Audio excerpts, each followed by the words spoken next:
Hi guys and welcome back to my channel, and kung bago ka pa lang sa aking channel, huwag kalimutan mag-subscribe and i-hit na rin ang notification bell para updated kayo sa mga ina-upload ko dito sa YouTube. So ang video natin for today ay magre-ribbon tayo, and before tayo magre-ribbon is i-analyze muna natin ang buhok ng ating client. So ang kanyang buhok ay wavy, tapos medyo dry siya, tapos napakakapal at may makapal din na hibla, pero wala siyang color.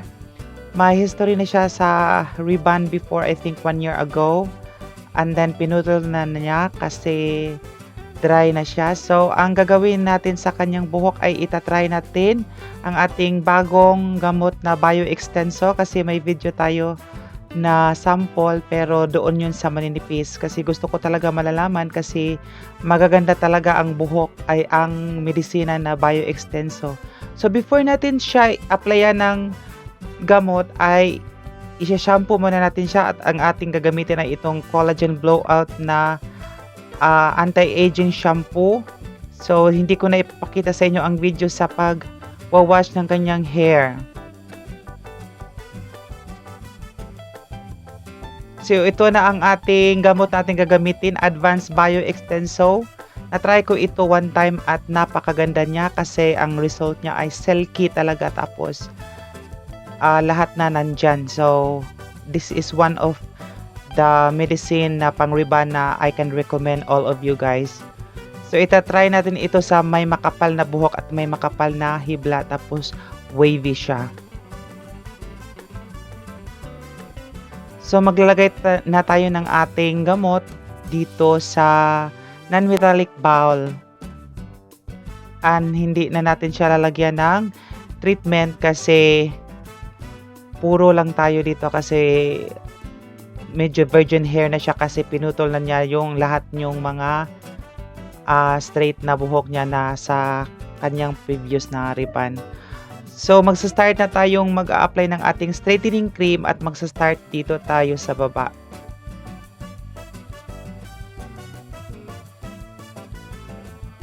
And paalala lang guys, sa pag-a-apply ng straightening cream ay lagi po natin tandaan na ating hagorin ng mabuti. I-distribute natin ang buhok ng maigi at saka i-section po natin ang buhok ng hindi po gaano kalaki para ay evenly distributed lahat ng mga medisina, kasi sa mga ganitong buhok na makakapal ay ang prone nito or ang kalalabasan nito ay dalawa lang, maganda at hindi maganda. Kasi sa mga makakapal na buhok, ang iiwasan lang natin ay yung mag-back job tayo na hindi siya mag-straight. By the way guys, ang gamot na ito ay ang Advanced Bio Extenso ay makukuha nyo sa Shopee, or makaka-order kayo nito sa Shopee if gusto nyong gumamit ng ganito. So doon lang kayo sa Shopee mag-order nito. So hindi ko na ipapakita ang kabuoang pag-video or paglalagay ng ating straightening cream kasi baka maboring kayo guys. And by the way, maraming salamat pala talaga sa mga taong always na nandito. Kahit hindi kayo nagko-comment, alam kong nanonood kayo sa aking video. And paalala lang po guys, sa paglalagay ng straightening cream ay 1 inch before sa scalp lang po, para ay maiwasan natin ang maiwasan natin ang ma-irritate yung scalp ng ating client. Kasi kapag dito nyo sasagad sa anit ay may tendency na maglalagas yung buhok ng ating client. So iiwasan natin yan guys, para ay hindi tayo makakasira ng scalp ng ating client.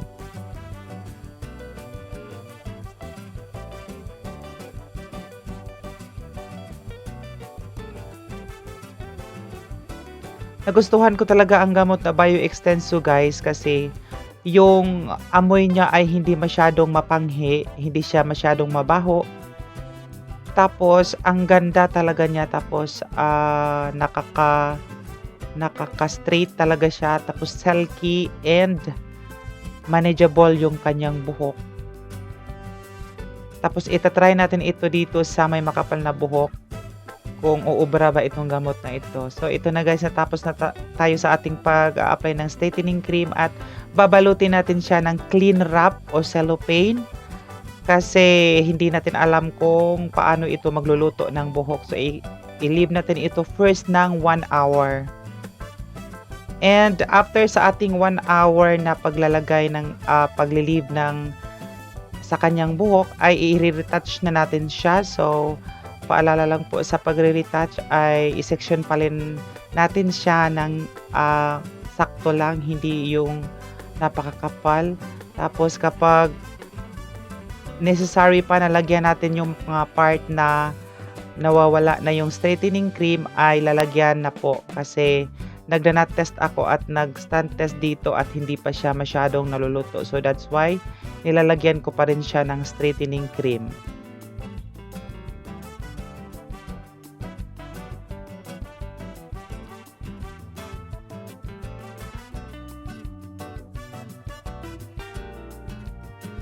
So ito na guys, natapos na ang ating pagre-retouch at na-wrap na natin siya ng clean wrap na cellophane at ipaprocess natin ito according to the hair status. So sa kanyang buhok ay na-process ko siya guys, additional 1 hour and a half. So all in all, na-process ko siya ng 2 hours and a half. At pagkatapos nito guys, ay babanlawan natin ng, of course, ng tubig. So ito na guys, nagnanatest na tayo. So after sa ating 1 hour na pag-alalaan ng oras ay nag-strand test or nag-knot test tayo at naluluto na siya. So kailangan talaga na mag-perform kayo ng strand test at knot test guys ha, kasi dito nyo malalaman kung naluluto ba ang buhok or hindi. At kapag naluluto na siya ay of course babanlawan na natin ng tubig.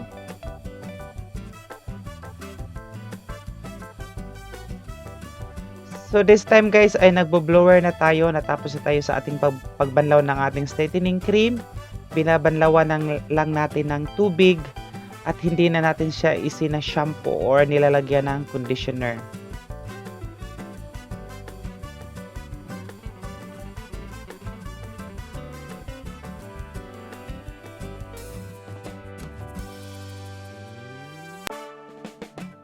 So natuyo na ang kanyang buhok at umuunat na siya konti. And this time mag-prepare na tayo sa ating pag-iron.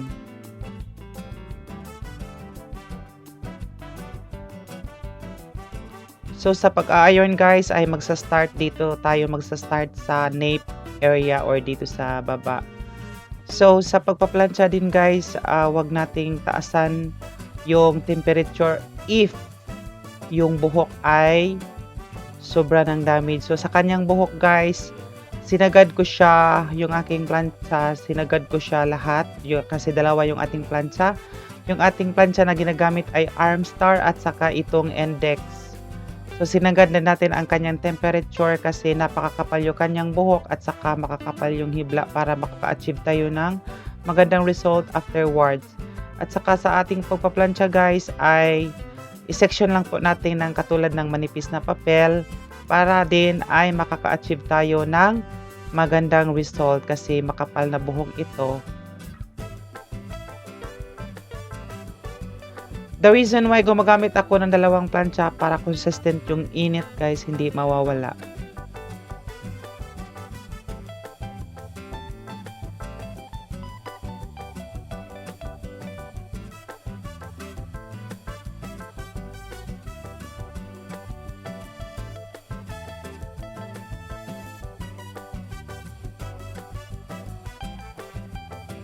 And to all my subscriber all over the world, I will try my best to speak English, but I don't know if I can manage to speak English throughout the video because it's really difficult.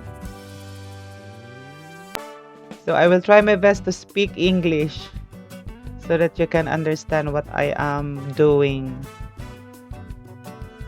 So ito na guys, tapos na tayo sa ating pagpaplansya. So ipapahinga muna natin ang buhok ng at least 5 minutes to 10 minutes. At pwede rin yung i-blower nyo guys ng hangin lang na para mawala or sumingaw yung init sa kanyang buhok. And this time ay mag-prepare na tayo sa ating paglalagay ng neutralizer, at ito pa ring Bio Extenso, or dito pa rin tayo sa number 2 or B. And ang ating neutralizer ay lalagyan natin ng Sakura Keratin Brazilian na treatment. Maglalagay lang po tayo ng katamtaman lang. The reason why maglalagay tayo ng treatment dito sa neutralizer guys, kasi matapang ang neutralizer. At saka ito na rin yung ating band protector ng buhok ng ating client para hindi siya magdadry later on. And yung ating lightness na number 3, ilalagay din natin sa dito kasi conditioner ito at maganda rin ito sa buhok. And ito na, mag-start na tayo maglagay ng ating neutralizer, yung treatment at saka yung lightness na number 3, at dito tayo magsa-start sa crown area dito sa taas guys. So, hindi ko na ipapakita sa inyo ang kabuuang pag-a-apply kasi I think alam nyo naman kung paano mag-apply. So ito na guys, natapos na ang ating pag-a-apply ng neutralizer at babalutin natin pa rin siya ng clean wrap para ay madali lang tayong mag-process sa kanyang buhok.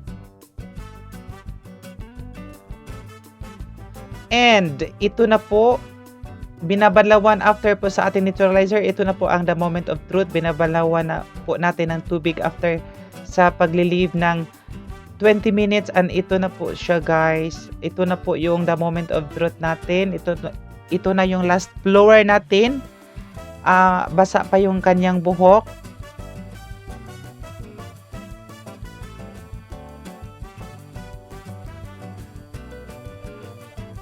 At ito na po yung kanyang natuyo na nabuhok guys. So dito na natin ma-identify if nagbabackjab or hindi ang ating buhok sa ating pagre-rebond.